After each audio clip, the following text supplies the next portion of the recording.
there were a lot of things that Canada should have had done to them. And if they were sent home, how would you have felt? Would you have felt that they were hard done by, or could that have been a fair outcome too? Look, we're Canadian and we're reading right into this. But if it was another nation that was in our group and we felt hard done by cheating, we would be all over them. If we were New Zealand, we would be all over Canada right now, going absolutely mental. And I was just saying that I felt the punishment was fair. I think that if Bev is getting a year suspension, anybody else that was involved in this that knows about this should all be suspended. And genuinely feel for the players as well, because I said it before. A lot of times, the players don't know what's happening. The managers, the coaching staff, they're the ones that put the plans, the sessions on behind the scenes. They come in and say, "This is what we're doing tactically. This is how we're going to play against the opposition."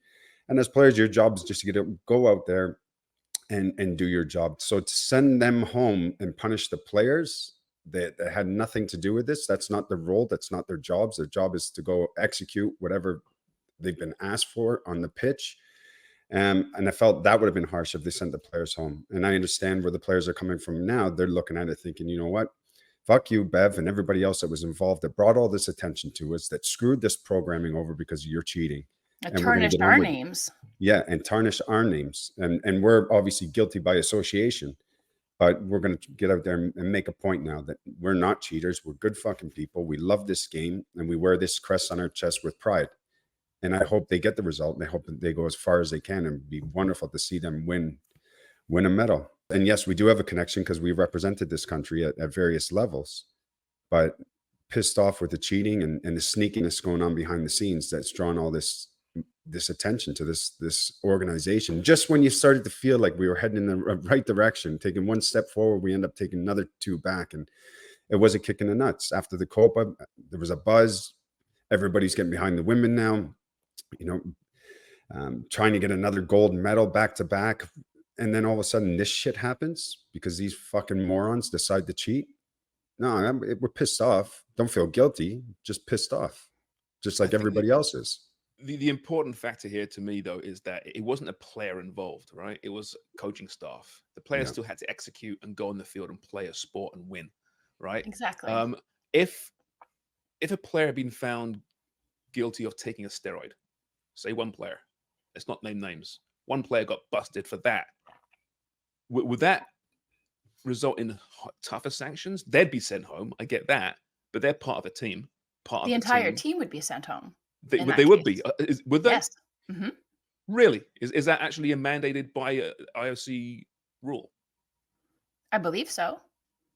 Again, I'm like 99% sure. So Wow. Listeners or anybody else, feel free to correct me on this. But if you're found to be doping or taking a banned substance at the Olympics and you're part of a team sport, the entire team gets eliminated, gets sent home.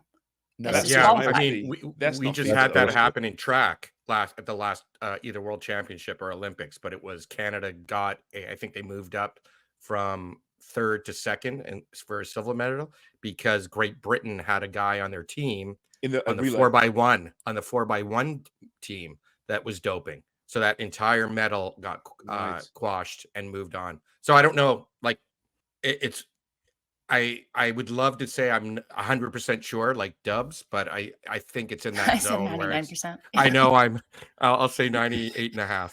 Yeah, but I mean, it's the same if you take it, a comparison to on pitch, right?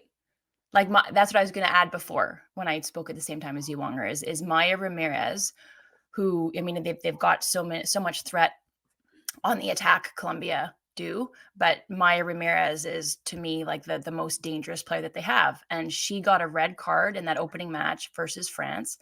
And then so she missed the ensuing game against New Zealand. But then the disciplinary report came out and it was found that she got a 2-match ban. So she will not be available for Colombia in this key matchup against Canada. So as a player, if you go off on one and you're undisciplined and you get sent off, you're the individual that's affected. You don't get to play, but your actions affect the team, right? So it's, I think it's just a continuous thread or a carryover from that, as it should be. I think it's a team sport, right? Everybody it owes that to one another. You're accountable to one another. I'm not sure if it's changed with FIFA, but 94, Maradona got sent home, right, for testing positive. Yeah. Right. And his team didn't get sent home. It's just him. So Yeah. maybe it's different FIFA, and that was 1994. Mm. So Yeah. things may have changed since then. And it was cocaine. So It was cocaine, yeah. So Shouldn't you can really be understand it. enhancing. Yeah. but you can you can validate it. Yeah, that's right. It was World So Cup, he was- you're in the States having a good time. That Afro played back in the day. It was great. He was all But over it. I just wanted to add before we move on, like Jimmy was talking about being fucking pissed off, right? And that's the emotional kind of spectrum. Like for me, it started initially when this news broke, just feeling nauseated and kind of untethered, and really struck by the news. And then it turned to outrage. I was really pissed off and furious, enraged at the actions of the staff, that they would put the players in that position. And then it came to like, intense belief, and I wanted the players to redeem themselves, which they've done in spades. And now it's relief. And now I'm sort of back up and cresting again on that roller coaster to where you're just about to go down again, into that valley, and you're not really sure how it's going to end up. But I have full confidence in these players. Just as I said, when they went 1-0 down to France, like I just had unwavering belief in them. And I have a feeling that's what it's like within that group. And that's going to be really, really tough to come up against if you're Colombia. It's not a done deal. Like, this is still going to be very difficult. Jimmy, I want to ask you about this as a coach too, about the Vanni Sartini. We mentioned it last show a little bit about how he talked about the secrecy in coaching nowadays, and how closed sessions are the norm. Not in Vancouver, I should add, by the way, but closed sessions are the norm. As a coach, do you think there should be just 15 minutes open training? The rest should be closed? Or are you more from Vanni's sideline where it's like, you know what, just keep it open? What more can you really gain from it? Yeah, I mean, look, during the week, if people wanted to come watch training, I'd be open to it. I think sometimes, depending not depending, but when you're starting to work on your tactical shape and certain movements that you want to expose the opposition, I think sometimes you want to keep that a little bit quiet and a little bit private, because if anybody started getting it out there that this is how you're playing, this is what you're going to be doing, overloading these certain areas, then what you've been working on is out there now, and it might get back to the opposition, and you tend to close the doors when you're really starting to work on that tactical aspect of that match, because it varies every single game, right? You've got to watch the video and decide how you're going to play against that opposition on the weekend. So I think the tactical part, you kind of want it behind closed doors and you set plays. But the rest of your training session that you do for the week, I wouldn't have a problem keeping the doors open, letting people come in and watch. So, but I like Sartini. He's an honest guy. He's very transparent. And I like the way that he handles the media. I like the way that he controls his dressing room and the players. He's very open-minded, which I love. Like I said before, I was on a call with him before one of the matches, and I don't think I've ever met a more honest and open, genuine man than him. And I myself learned an awful lot going, wow, I love his approach to the game and to the media.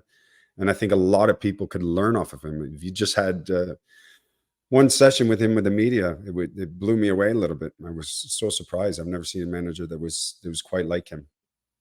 And I can understand why the players want to play for him. I wonder the next women's coach. So presumably they're going to fire Bev, right? But that's done. You have to. She's gone. Yeah, that's a year. She's out of the game for a year anyway. Well, we already know what direction it's going to go, Sharms, right? Yeah, well, I've got a comment right now. A comment on YouTube says, "I want to thank the three of you. This is just Dubs, Rian, and Claire for championing this team, this sport, and this culture in Canada. I've been a fan of all three of you for years and look to you for guidance on my journey as a lover of football. I vote for Rian Calm tag team head coach takeover." There you have it. So they mentioned you there actually, Amy. Surprising. They want Rian Calm. Moscato. It's Carmelina Moscato, right? Mm-hmm. They want, but the coach, whoever replaces Bev, are they going to have to be extremely media savvy? Will there be a repair job here to repair the reputation of the coaching staff within Canadian football here, do you think? Or is that putting a little bit too much on them? They're not part of that. There's this crap that's happened. Well, it might be tough at this point, right? To attract somebody to that job. I don't think to lead the players. But Claire and I had an idea. We were talking yesterday, and we said that we would both, like, I mean, Rian and Carm are infinitely more qualified than the two of us, right? We're pundits. What do we know? But Claire and I said that we would take the team over. Claire said, you and me, Brennan and Forrest can be our assistants. And I said, we'll be co-head coaches. We don't need assistants. I said, Forrest can be goalkeeper coach and he can work set pieces. And then Claire said, we'll just bring them in to yell at them. And I said, Brennan will be mandated to wear a crisp white dress shirt and it will be water boy. And then Claire said, yeah, I don't know what the fuck I'm talking about with goalkeepers. So we will need Forrest. Brennan can be ornamental. He's the most qualified coach, but we'll gaslight him into thinking otherwise. I'm assuming you're sending screenshots of this to them, in which case Sharman can operate the drone. You've got your job ahead of you, Sharms. I'm fine with that. Or can I borrow your drone, Wonger? Yes, that's my job. We would never do that. I was going to say, I should be clear.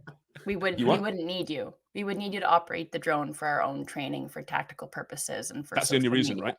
That's the only reason. Not for spying. What if Wonger and I took it upon ourselves to spy? No, I was happy that I was left out as the Asian guy with the. I'm making a role for myself as the tech person, like the trope.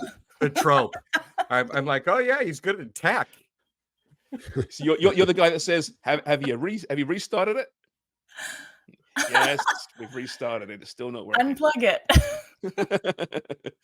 No, I think you guys could do a job though. Too bad this didn't happen a year ago, right? Because Rian's just sitting there waiting, and then she got the Wales job. Fantastic job, doing brilliant work there. So she's, you would think, not available. Carm, would she come back to the national program, do you think? I don't know, you guys. I know. There are past things to reckon with and injustices, and I want to protect my friends from this association, quite frankly. I think they even with the new leadership. Yeah, I mean, I think you need a little bit more time. Maybe somebody else, and then those guys come back to great adulation. But I think now I would not want them to be in that position. Weren't you quoted, Dubs, as frankly, our federation is a joke? Did I get that correct? Yeah. Yeah. It was like I spoke to a reporter for 12 minutes, and that's the quote that they used. I was just talking about what we've talked about here for the last 5 pods, the great wave of momentum that we were on with both programs. And then, you take a couple steps forward and you take 10 back, and that to the rest of the world. But for us, our federation remains a bit of a joke because of that. These things keep happening. Jimmy, do you find it refreshing though that it's the women that let us down this time? I absolutely do, 100%. It's just nice to sit back and watch. Yep, like I know, ivory towers. Yeah, it wasn't the men. Yeah. No, Yeah. It's from the other program, from the the women that were flying the flag for so long. Mm-hmm. Yeah. It's a frayed flag right now, isn't it?